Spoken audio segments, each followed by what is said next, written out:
y'all, I'm gonna explain to you why Go Loser Ranger is a masterpiece, right? Before I do, I know I've been gone and shit. I'll let you know I'm gonna be posting more, and yeah, I'm officially back. Before I get deeper into the video, subscribe because you get good videos and I get good viewers. It's a win-win for both of us.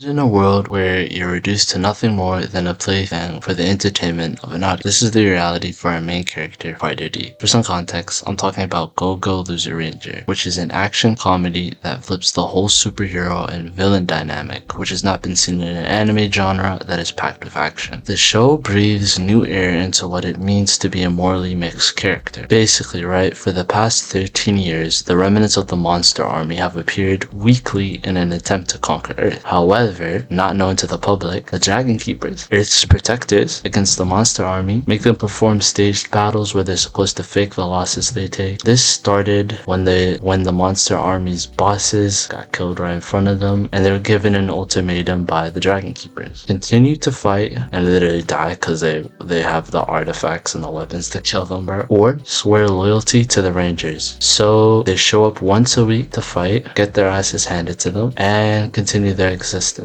But one low-ranking dust soldier known as Fighter D grows tired of this shameless existence and decides to rebel by confronting the Dragon Keepers directly. Firstly, I like how there's this injustice about the shown character Fighter D being dropped into a bad situation where he's forced to be a tool for someone else. This catches my curiosity and I want to watch more, that's a good episode. That's a good first episode. That's huge, putting out your best foot forward and trying to engage with the audience and get them to come back for the second episode.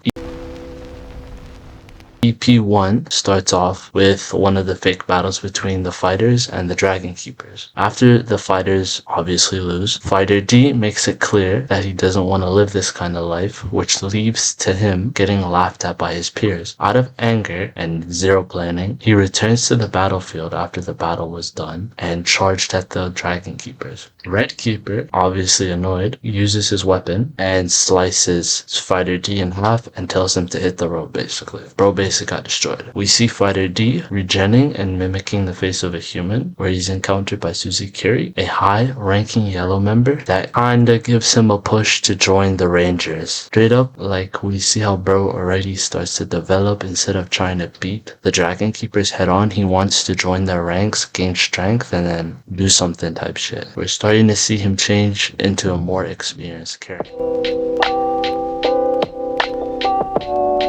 Now going on to the second episode, we see Red Ranger talking about the history of the war between the humans and the monsters and how Red Ranger feels about the monster race. It's pretty clear because he describes them as creatures and he speaks to them with disgust, so we already know bro doesn't like them. Then we see Fighter D in human form running laps around the Ranger exam, where we dive deeper into his reasons for joining, which were clearly to wipe out those who killed his bosses, which were the Dragon Keepers, and quote-unquote conquer the world. This is kind of weird because now it's morally mixed. Not only does he want to free his people, he wants to do the same thing that was done to him, which I'm confused whether I should root for him or not. But regardless, he's chilly, so I'll root for him. That shit. After the tryouts, he goes to have lunch with Suzukiri and this other guy, this guy named Hibiki, who he's gonna be kind of important later on in the story. He's basically a ranger student, so he hasn't been picked by one of the official 5 colors, but he's working towards that type of shit. During the same time, we learn that the Dragon Keepers are at the floating isle where the monster race lives. All 5 of them are looking for the whereabouts of Fighter D. After a small convo, they say they're going to leave 2 Blue Squad high-ranking members to watch over the island, which gets pushed back from the fighters, which, you know, the Dragon Keepers, they literally don't care, so they just do it anyways. Now going back to Fighter D, he copies the face of Hibiki and goes with Suzukiri to the Red base in order to deliver a message to the Red Keeper. Fighter D, posing as Hibiki, has the plan of killing Red Ranger when he's close up to him, which is kind of better than his old plan.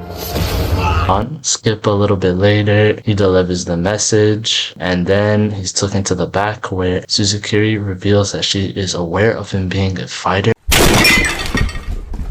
and trying to kill Red Ranger, and basically she teams up with him, which is like, alright, damn, I'm already questioning her intentions. Like, what does she get out of this? If the Dragon Keepers are defeated, the fighters are just gonna like take over the world type shit, her included. So with her joining the fighters in an alliance, what is the line of morality? In this case, objectively, like, nobody's in the right. Like, the Dragon Keepers are enslaving a race, taking over an entire race, and the fighters want to do the same thing, basically. I like the complex morality of this story.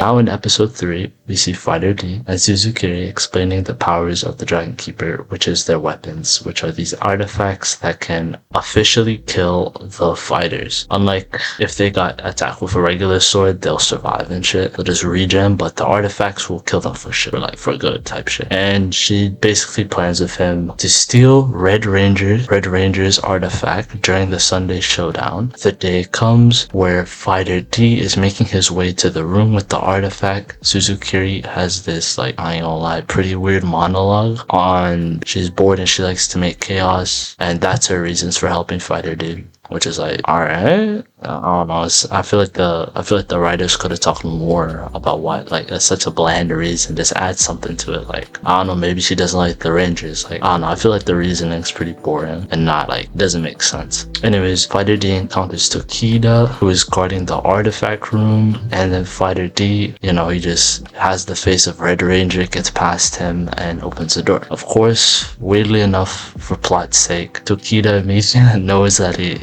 that's not the real Red Ranger, and everything goes to shit. And somehow, skipping ahead because this is pretty boring to me, Fighter D somehow whoops his ass and escapes to the top of the building, the roof of the building. Weirdly enough, Fighter D escapes out of a duct and encounters Red Ranger outside, who is just waiting for some reason. Like, I don't know why he knew where he was coming out from, and plus he was supposed to be at the Sunday showdown, so it doesn't really make sense to me why he knew he was coming out of there. And it was Red Ranger and Fighter D have this pretty long fight. Basically, Red Ranger has crazy strength because this nigga just fucking hit this boulder with a club, with a ghost. Not soon later, the other 4 members of the Dragon Keepers show up, and Blue Ranger kills, or what we think, basically kills Fighter D with his weapon, which is weird. It just, like, blows him up, makes him like a balloon kind of thing, and he floats away, which, like, alright, that's pretty weird. Like, I don't know, something cooler. It could have been something cooler. And then basically, Fighter D, my guy did some crazy planning, and he replaced Red Ranger's artifact with his arm and gave it to Suzukiri, who just left the building.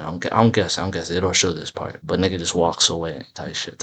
You know, that's as much as I'm going to cover, because I think you as the viewer, you should really go watch this show, because I think it's peak. Even though this anime is never going to become crazy popular, like peak anime, like One Piece, Bleach, and others, I still think that Go-Go Loser Ranger is a great show that differentiates itself from other shows with its unique take on the sub-hero genre. Also, ever since you watched for this long, I really think you should subscribe, because I'm going to post more similar content like this. Also, I think it provides you value.